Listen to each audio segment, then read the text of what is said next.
chewing gum. Sorry about that.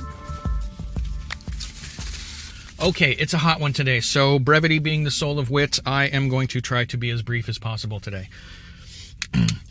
In my quest to continue to experiment with this channel, I know it's getting probably kind of tiresome to see me just in the same angle, the same spot outside where I eat lunch every day as I ramble on, hopefully coherently, about various things that mean something to me that I feel like sharing.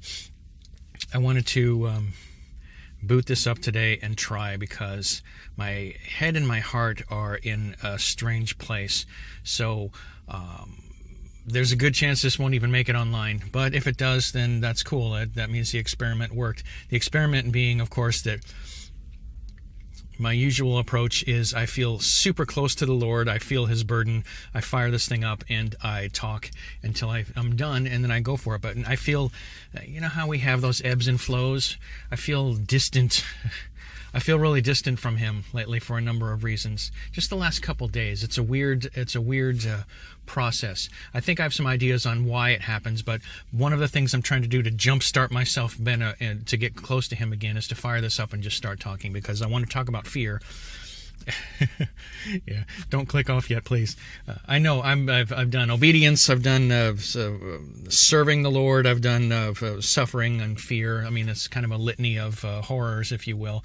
But I want to talk about the fear of the Lord, because it seems to be another topic that's misunderstood, and I'm hoping that by talking about it, because I think fear is at the heart of what my problem is these last couple of days, the distance that I'm feeling from him.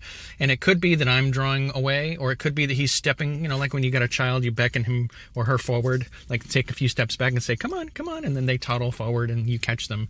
This may be what's happening. The Lord might be putting some distance between me and him so that I can double down and seek him even harder. I think fear is at the root of it, and I think there's different ways you can look at the fear of the Lord, because it says in many places, Job is a good example, that the fear of the Lord is the beginning of wisdom. I think that's the Proverbs wording. I think Job, this 28:28, the fear of the Lord. Well, I'll put it on the screen. There's something about the fear of the Lord is the beginning of wisdom, and also to depart from evil is understanding, that kind of thing. So the idea of why we should fear God,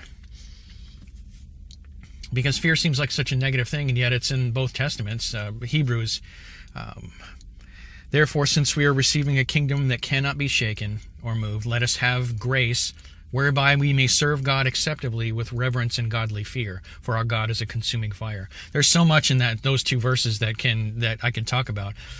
Not the least of which is the idea that grace is supposed to help us to serve God acceptably. It isn't an excuse or an alternative to serving God, as though there's nothing we can do to serve him and it's all his grace.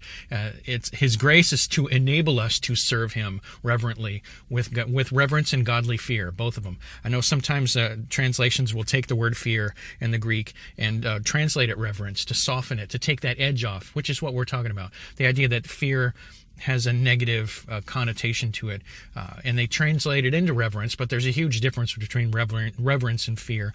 Dr. Thompson would make this point. He would say you go to the Lincoln Memorial in D.C. and you stand before that great statue of Lincoln. You have reverence for the man and for what was accomplished, but you certainly don't fear Abraham Lincoln. There's a big difference.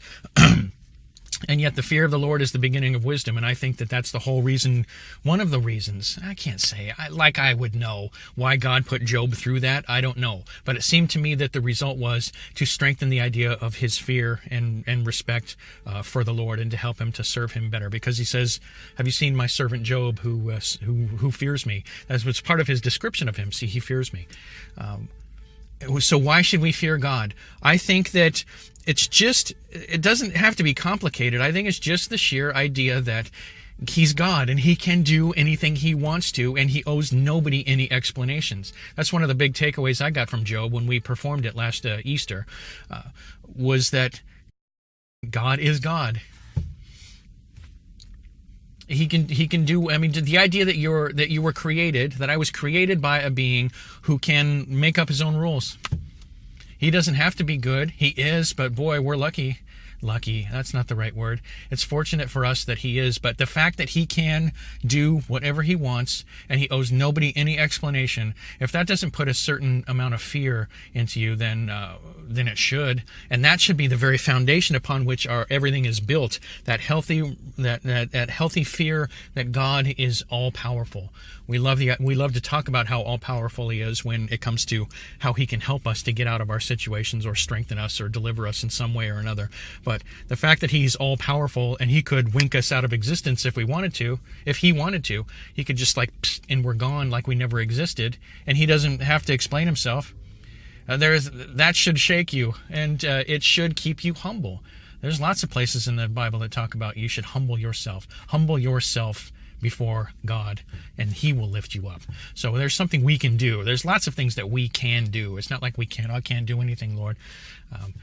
There was a song a long time ago, decades ago. The refrain went, I am thankful that I'm incapable of doing any good on my own. That was something the guy was rejoicing about in the song. Remarkable to me. You're thankful that you're incapable of doing anything good on your own. That just blows my mind on so many different levels. That doesn't make sense to me. Of course there's stuff you can do. And one of them is you can humble yourself. And there's hundreds of other of things in the New Testament, that the New Testament alone, not to mention the Old Testament. I don't know why the Old Testament gets such a bad rap. There's so much life there, so much treasure. But fearing God, he can do whatever he wants. And wow, that should shake you. And be a good starting point and a good foundation for everything you do going forward. That's why it's the beginning of wisdom. If you keep that in mind, it'll keep your feet on the ground and you won't get full of yourself. That's the way I look at it.